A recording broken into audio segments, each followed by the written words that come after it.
নমস্কার বন্ধুরা, মনিকার হেসেল থেকে তোমাদের সবাইকে স্বাগত। আশা করি তোমরা সকলে খুব ভালো আছো, আমিও ভালো আছি। দেখো, আজকে একটা নতুন পর্ব নিয়ে চলে এলাম তোমাদের সাথে শেয়ার করতে। তোমরা দেখতে থাকো, আশা করি ভালো লাগবে। দেখো কীভাবে মেথি শাক আমি রান্না করি, সেটাই তোমাদের সাথে শেয়ার করবো। দেখো, সবাই তো একভাবে করে না, কারণ সবারই রান্না একজনের এক এক রকম। তা আমি কীভাবে করি সেটাই তোমাকে করছি। তা শুধু বেগুন দিয়েও করি, আবার কোনো সময় সব রকম সবজি দিয়েও করি। আজকে দেখো মেথি শাকটা একটু বেশি আছে, তা আজকে ওই জন্য একটু বেগুন কেটে নিয়েছি, একটু শিম নিয়েছি। শিম, বেগুন আর মেথি শাক করবো। তা তোমরা আজকে পর্বটা দেখতে থাকো, আশা করি ভালো লাগবে। দেখো, এখানে কড়া বসিয়ে দিয়েছি। দেখো, এখানে একটু কালো জিরে ফোড়ন দিয়ে দিলাম,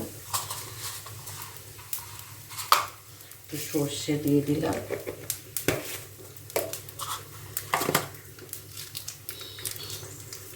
আর একটু শুকনো লঙ্কা দিয়ে দিলাম।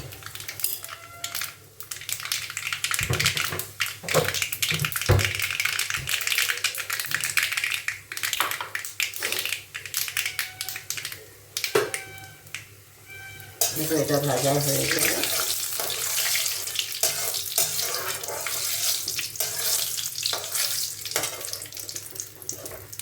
এবার দেখো, এই সবজিটা দিয়ে দিই। একদম ছোটো ছোটো করে শিম কেটে নিয়েছি।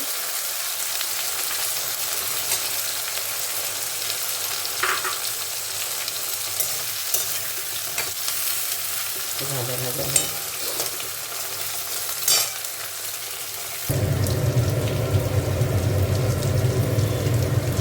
তারপর একটু হলুদ দিয়ে দিচ্ছি,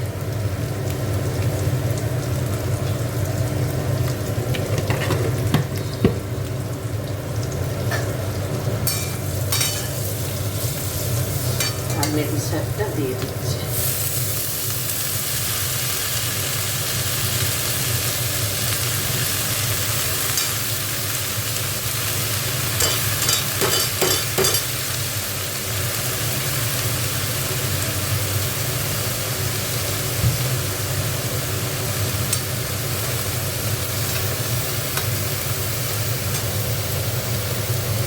নুন দিয়ে দিলাম।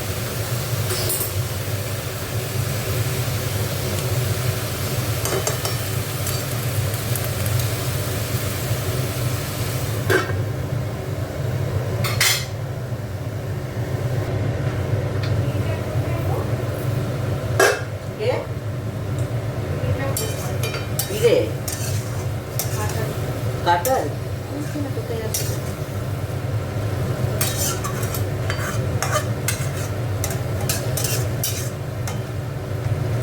মেথি শাক রান্না করলে ওইটুকুনি হয়ে যায়।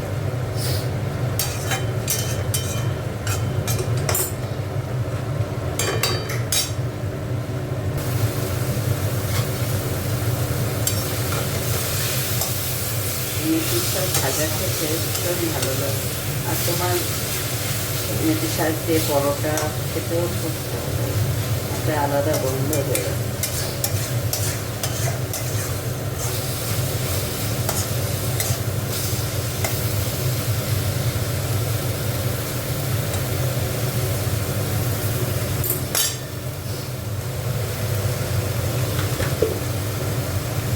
একটু চিনি দিয়ে দিচ্ছি।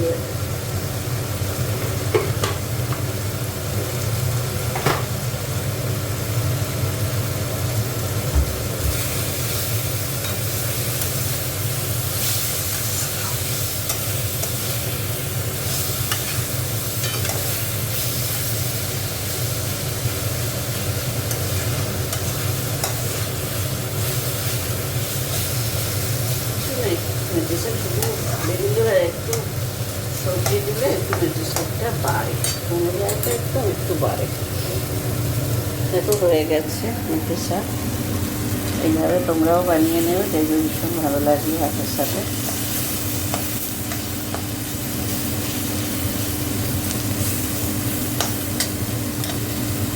চলো, আজকের রেসিপিটা কেমন লাগলো তোমরা কমেন্ট করো। ভালো লাগলে লাইক শেয়ার করে দিও। আর দেখা হচ্ছে পরের পর্বে। ততক্ষণ তোমরা সুস্থ থেকো, ভালো থেকো। চলো, টাটা।